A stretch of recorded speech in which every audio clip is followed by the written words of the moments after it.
యెషయా గ్రంథము 42వ అధ్యాయము 1-25 వచనములు.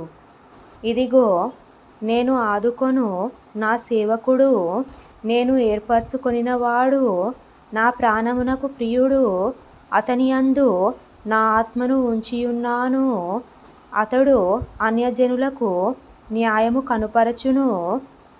అతడు కేకలు వేయడు, అరువడు, తన కంఠస్వరము వీధిలో వినబడనీయడు. నలిగిన రెల్లును అతడు విరువడు. మకమకలాడుచున్న జానుపనార వత్తిని ఆర్పడు. అతడు సత్యముననుసరించి న్యాయము కనుపరచును.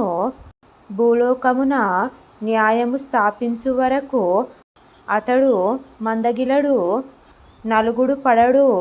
ద్వీపములు అతని బోధ కొరకు కనిపెట్టును.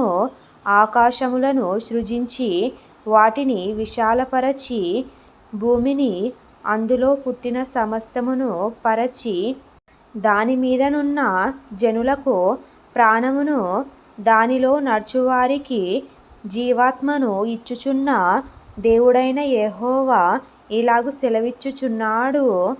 గ్రుడ్డివారి కన్నులు తెరచుటకును, బంధింపబడిన వారిని చెరసాలలో నుండి వెలుపలికి తెచ్చుటకును, చీకటిలో నివసించు వారిని బందీగృహములో నుండి వెలుపలికి తెచ్చుటకును యెహోవానగు నేనే నీతి విషయములలో నిన్ను పిలిచి నీ చెయ్యి పట్టుకొనియున్నాను. నిన్ను కాపాడి ప్రజల కొరకు నిబంధనగాను, అన్యజనులకు వెలుగుగాను నిన్ను నియమించియున్నాను. యెహోవాను నేనే, ఇదే నా నామము. మరి ఎవనికిని నా మహిమను నేనిచ్చువాడను కాను. నాకు రావలసిన స్తోత్రమును విగ్రహములకు చెందనీయను.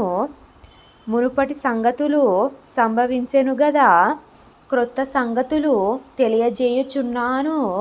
పుట్టక మునుపే వాటిని మీకు తెలుపుచున్నాను.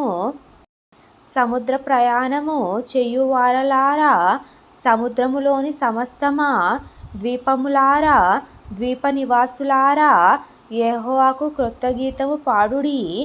భూదిగంతముల నుండి ఆయనను స్తుతించుడి. అరణ్యమును దాని పురములను, కేదారు నివాస గ్రామములను బిగ్గరగా పాడవలెను. సెలా నివాసులు సంతోషించుదురుగాక. పర్వతముల శిఖరముల నుండి వారు కేకలు వేయుదురుగాక.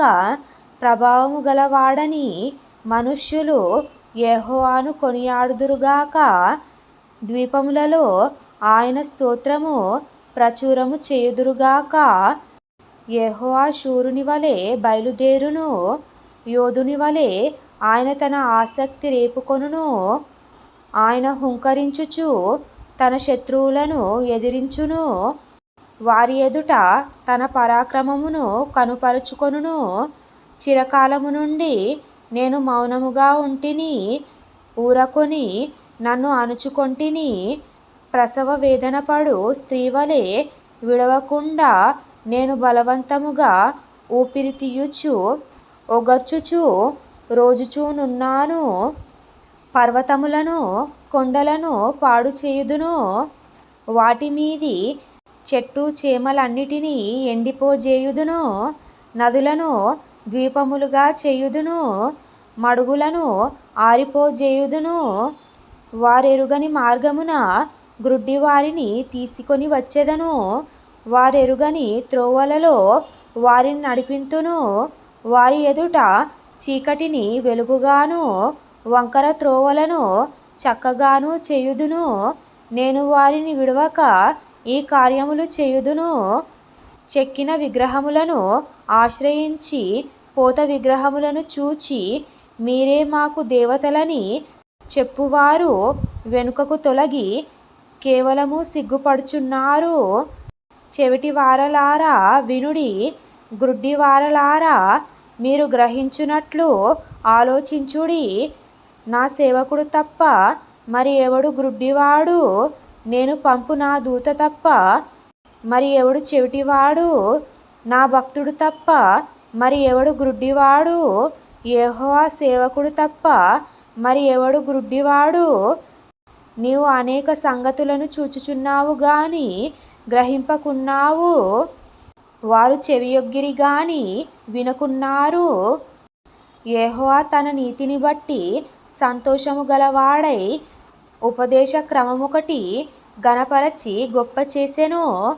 అయినను ఈ జనము అపహరింపబడి దోపుడు సొమ్మాయెను. ఎవరునూ తప్పించుకొనకుండా వారందరూ గుహలలో చిక్కుపడి ఉన్నారు. వారు బందీగృహములలో దాచబడి ఉన్నారు. దోపుడు పాలైరి, విడిపించు వాడెవడునూ లేడు. అపహరింపబడిరి, తిరిగి రప్పించుమని చెప్పువాడెవడునూ లేడు. మీలో ఎవడు దానికి చెవియొగ్గును? రాబో కాలమునకై ఎవడు ఆలోచించి వినును? యెహోవాకు విరోధముగా మనము పాపము చేసితిమి. వారు ఆయన మార్గములలో నడవనొల్లకపోయిరి. ఆయన ఉపదేశమును వారంగీకరింపకపోయిరి. యాకోబును దోపు సొమ్ముగా అప్పగించినవాడు దోచుకొను వారికి ఇశ్రాయేలును అప్పగించినవాడు యెహోవాయే గదా. కావున ఆయన వాని మీద తన కోపాగ్నియు యుద్ధ బలమును కుమ్మరించెను. అది వాని చుట్టూ అగ్ని రాజచేసెను. అయినను వాడు దాన్ని గ్రహింపలేదు. అది వానికి అంటుకొనెను గాని వాడు మనస్సున పెట్టలేదు.